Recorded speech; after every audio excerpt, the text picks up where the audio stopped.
Para todos en casa, bienvenidos al programa de hoy. Vamos a estar hablando de algo bien diferente. Sin embargo, ellos vienen siendo protagonistas y bastante de la escena política. Dependerá de qué lado estés, cuál sea tu partido político, tu ideología, entenderás que han estado siendo protagonistas acertadamente o, de lo contrario, desacertadamente. Hoy vamos a hablar de los ediles. Nos está acompañando, para debatir sobre este tema, el edil del Frente Amplio, presidente además de la Junta Departamental de Canelones, Juan Ripoll. Muchas gracias por estar aquí con nosotros. Muchas gracias a ustedes. No es por cualquier tema, es algo bien concreto. Proponen hacer un cambio interpretativo en el artículo de la Constitución, que así lo indica, lo de que sus cargos son honorarios, porque entienden que deberían cobrar por el trabajo. Ustedes saben que los ediles en realidad no cobran un sueldo. Reciben partidas, que ahora nos van a explicar bien de qué se tratan esas partidas y para qué deberían ser utilizadas. La polémica es histórica, de si deberían o no tener un salario los ediles. La primera pregunta que se me ocurre es, ¿por qué ahora, hoy, surge, o tal vez lo hayan hecho antes y quedó en el vacío, no lo sé, desconozco, elevarle, este proyecto al presidente del Congreso Nacional de Ediles y, evidentemente después tendrá que ser elevado al Parlamento, ¿no? Exacto. Sí, en primer lugar, quiero aclarar que no vengo como presidente de la Junta de Canelones, digo, porque esta no es una posición de la Junta de Canelones. No, viene como edil. Vengo como edil. Exacto. Nosotros tenemos una organización que es el Congreso Nacional de Ediles, que está integrado por los 589 ediles titulares o en ejercicio de la titularidad. Y allí es realmente una escuela de democracia, un lugar donde aprendemos a escucharnos, no solamente a hablar, porque hablar todos sabemos, pero el escucharnos es algo que genera un ejercicio intelectual que realmente es interesante. Y allí nace una cultura de búsqueda de consensos.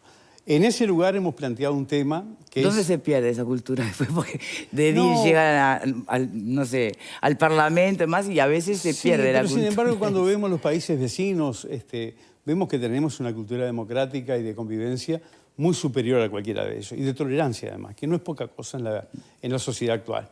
Bien. Que la vamos perdiendo, que debe ser mejor, que tiene que ser cultivada, que tiene que ser preservada, pero tenemos una cultura de convivencia en el sistema democrático que es realmente relevante. Esto viene del principio de los tiempos, cuando en las primeras constituciones los candidatos a cualquier cargo político, de presidente de la República, senador, intendente, diputado, edil, concejal, todos tenían que tener un capital que los respaldara y un ingreso mensual realmente muy importante. Entonces, eso marcaba un obstáculo, una valla, para que un trabajador, calificado o no... con vocación política o de solo servicio. Vocación política, ¿no? Y eso llevó a que durante mucho tiempo no estuviera abierta la grilla para que compitiera cualquier ciudadano dentro de la democracia. Allá por 1918 eso cambió, la Constitución es modificada y todos, menos los ediles, comenzaron a tener una retribución por su función. Los ediles quedaron allí. A través de las épocas, los ediles fueron teniendo algunas prebendas o beneficios que les permitían ejercer la función. Se buscaba que fuera jubilado, que fuera funcionario público, o se los ingresaba a la función pública, se los sacaba en comisión y quedaba liberado. Eso fue durante mucho tiempo. Y junto con eso, algunas partidas para el reintegro de gasto, producto de un concepto ideológico que tiene que ver con que, si bien alguien puede tener vocación de servicio, no debería pagar, no debería sacar de su bolsillo para los gastos que le origina la tarea. Bien. Eso es un poco la génesis de lo que estamos planteando, que es un planteo en este momento nuestro, pero que ha sido planteado en el pasado por varios diputados. Yo recuerdo el periodo pasado, el diputado Alfredo Asti fue un abanderado de este proyecto. Y anteriormente siempre hubo legisladores de todos los niveles que vieron que era injusto y que era limitante del ejercicio democrático que los ediles no tuvieran un reintegro por lo menos de sus gastos. ¿Puedo interrumpirlo un momento? Con gusto. Para hacer un repaso breve de cuando hablamos de las partidas, que es lo que funciona ahora, ¿no? ¿Cómo tienen independencia todas las juntas para definir los montos? ¿Cómo se hace? ¿De cuántos son esas partidas? ¿Y qué tipo de gastos son? ¿En qué tipo de gastos incurren los ediles a consecuencia del trabajo que tienen que hacer? Comenzamos por algo que hoy en día no se puede vivir sin ello, que es Internet. Digo, cuando yo asumí por primera vez, buscábamos algún escribano o algún arquitecto que nos asesorara en algunos temas urbanísticos, y buscábamos, talenteábamos, íbamos a una biblioteca y perdíamos tardes enteras o invertíamos tardes enteras en adquirir conocimiento. Hoy en día, sin Internet no vivimos, no podemos comunicarnos y no podemos acceder a lo global de la información. Entonces, empezamos por Internet, seguimos por lo que es el traslado permanentemente de los ediles en diferentes territorios. No es lo mismo ser edil en un departamento que tiene una población sola, hacerla en un lugar como Colonia, que tiene una dispersión geográfica, o como Canelones, que tiene una dispersión geográfica de cientos de centros urbanos. Seguimos con lo que significa estar afuera y gastos que se van originando. Gastos de asesoramiento, como puede ser pagar un profesional en algún momento por tener un informe, o de la propia Secretaría. Esas son las partidas que en diferentes lugares se tienen, que no en todos los lugares se tienen todas y en algunos se tienen unas y otras no, con diferentes montos. Pero los criterios son esos, densidad de población... Exacto, exacto. Esos son los criterios, aunque, a fe de ser sincero, hay 5 juntas que no cobran absolutamente nada, los ediles, no tienen ningún tipo de reintegro de gastos. ¿5 juntas? 5 juntas, de las 19 que no tienen ningún tipo de O sea, que reintegro. tienen que pagarse desde el boleto o la nafta, como sea que se trasladen. Todo. Cosa que, ¿Cuáles son esas 5? Paysandú, Cerro Largo, 33... Hay 2 que se me escapan. La Valleja, pero La Valleja y La Maldonado. Valleja no cobra nada tampoco. Maldonado es la otra. Y Maldonado, ahí está. Entonces, es Con como... Maldonado hubo un escándalo últimamente porque creo que se votaron una partida y bueno, Sí. fue muy cuestionado.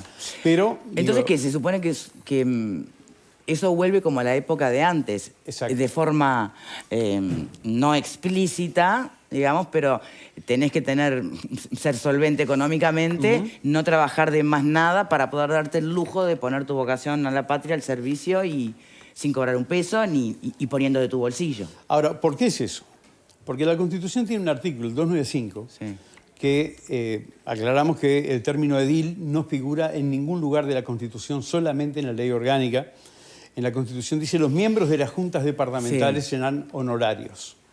Ahora, si vamos a la interpretación textual de la palabra honorario, hay varias interpretaciones. Que tiene honor.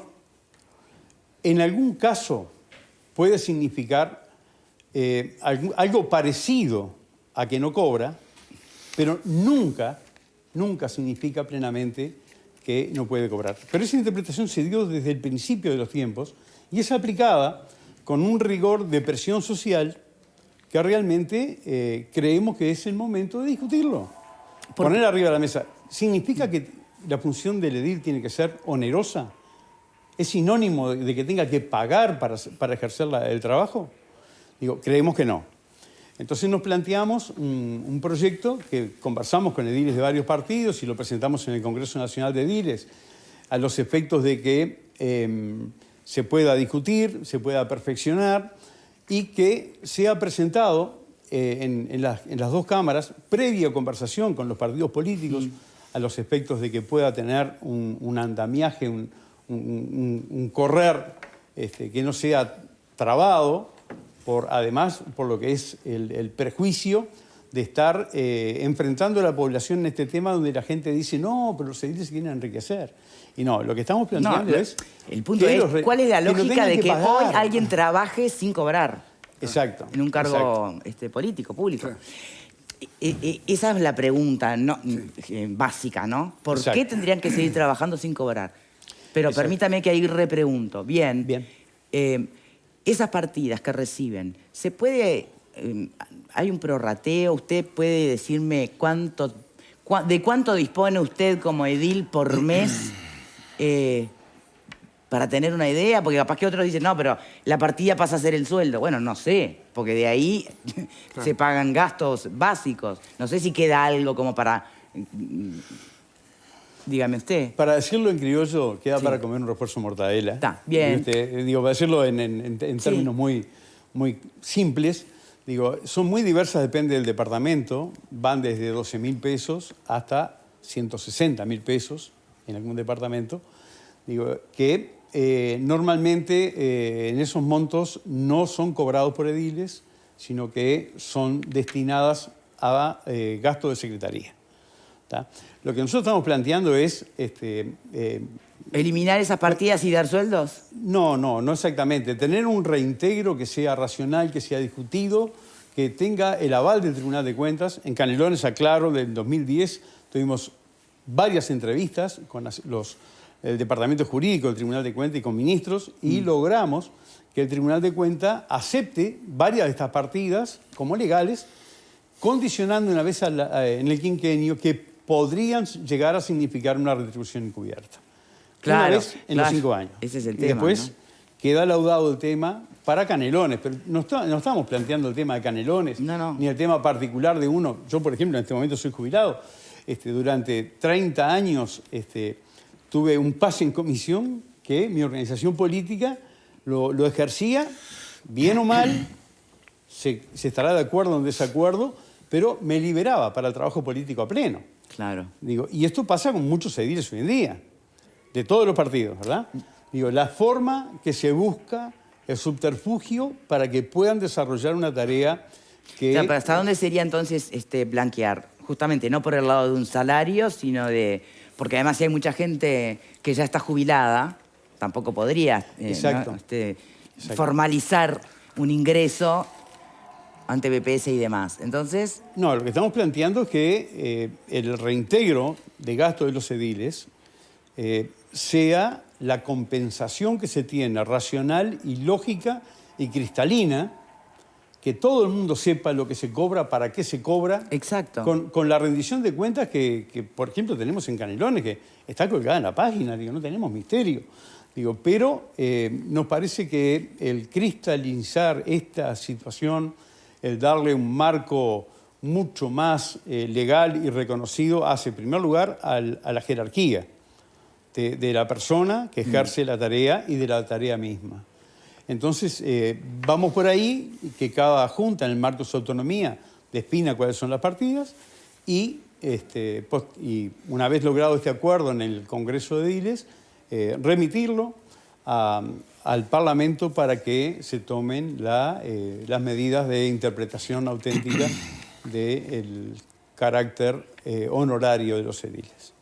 Bien, permítame una vuelta de panel para tratar de entender cómo ven nuestros panelistas este planteo.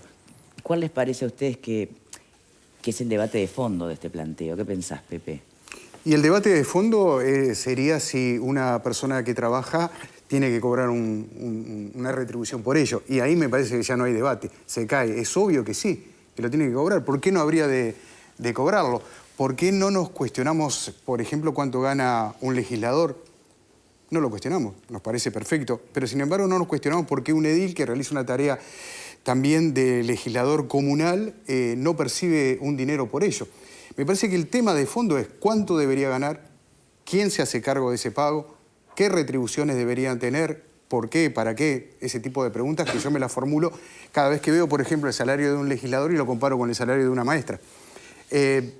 Algunos dicen, no, pero esto no mueve la aguja, en realidad, por ejemplo, hablando de lo que ganan nuestros 129 entre diputados y senadores, pero yo creo que sí lo mueve. Y ahora estaba haciendo un cálculo con lo que dijo el invitado, usted dijo 589 ediles, en un promedio de, por poner una cifra solamente, ¿no? Para ejemplo, para los televidentes, de 80.000 pesos, porque usted habló de 160 y habló de 12.000.